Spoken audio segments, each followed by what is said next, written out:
My name is McKenna Nelson, and I am here to bring you 5 easy steps to making cheese. Even though they are 5 easy steps, does not mean that they are pretty easy. They're actually pretty extensive. And so with that, we'll be able to see the processes of making cheese and a little bit about different cheeses' qualities. And I think it's always good to see the processes that it takes to create the food that we're eating. I have spent some extensive time in the kitchen working with many different cheeses, and that has given me the experience to see how different flavors work with different plates that you can find around the world. So we can dive into a little bit of the steps to making cheese. And that is found in Cheese in Switzerland in 2018. And the first step that we find is cheese curdling. So with cheese curdling, first you'll heat the mixture in a vat, which is just a tub that has a bunch of tools to help with that curdling. Rennet is also added, which is an enzyme that helps the curdling factor. And then you'll stop stirring that mixture and let it sit for 30 to 40 minutes. Second is pre-cheesing, and the first step with that is using a cheese heart. And here I have an image from A Season with Swiss Cheesemakers by Taylor Allen of The Atlantic in October of 2013. Here you can see that cheese harp, and you can see the strings, which help separate those curdles. And the smaller the curdles that you have, the harder the cheese, so depending what cheese you're making will depend how much you use that. Also, here's another picture from the Wisconsin Cheeseman website. It is just a picture of the cheddar cheese curds, so if you would like to buy some, you could always do that, but I'm just showing you the image of what the curds do look like.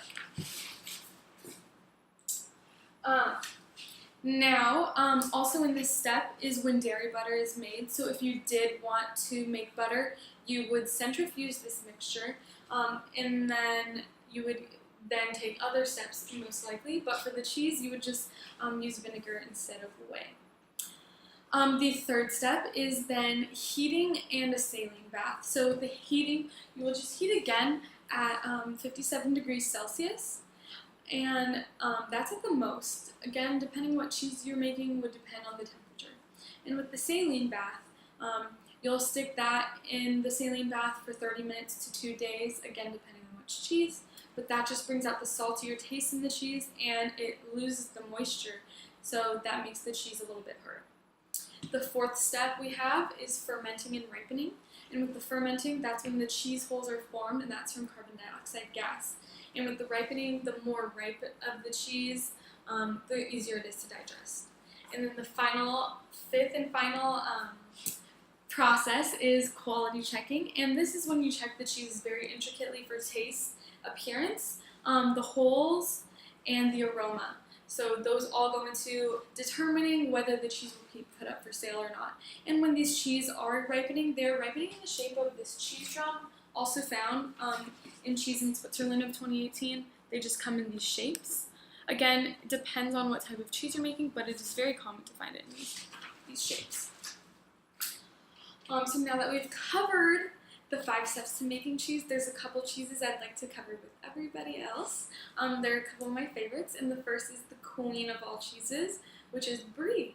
And according to the article Brie in the World's Greatest Cheese Resource in 2018, Brie is actually considered the queen of cheeses because it is from France, and in France, you would pay Brie to the royalty just as a show of kindness and just paying the royal family as a normal thing to do. But here I actually do have a little bit of Brie. As you can see, it is in this like drum shape, as I showed. It is very soft.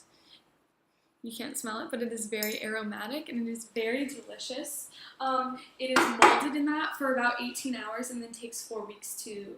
So the final thing that I have for everybody is chèvre, which is a French word for goats. So as you would assume, goat cheese is what I have next actually.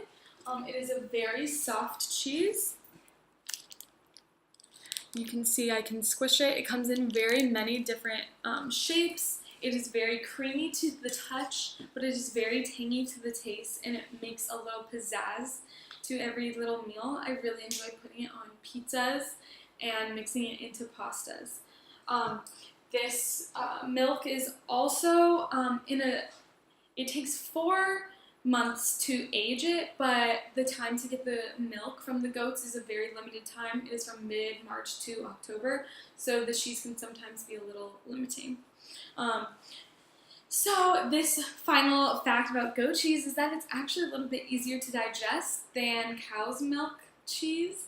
So if you are lactose intolerant or have a little intolerance, I would definitely suggest going the goat milk route. So now I've been able to share a couple of my favorite cheeses. They both happen to be soft cheeses. I do love hard cheeses. Cheddar's definitely a great one as well, which is a simple cheese. But we are able to see the process it takes to make the food that we put into our bodies. And I think that doing that allows us to appreciate the food we're eating a little bit more. So now you can go ahead and start your cheese businesses now that you have your 5 easy steps. Get your businesses up and started with your tools that you need, and you can start making your cheese.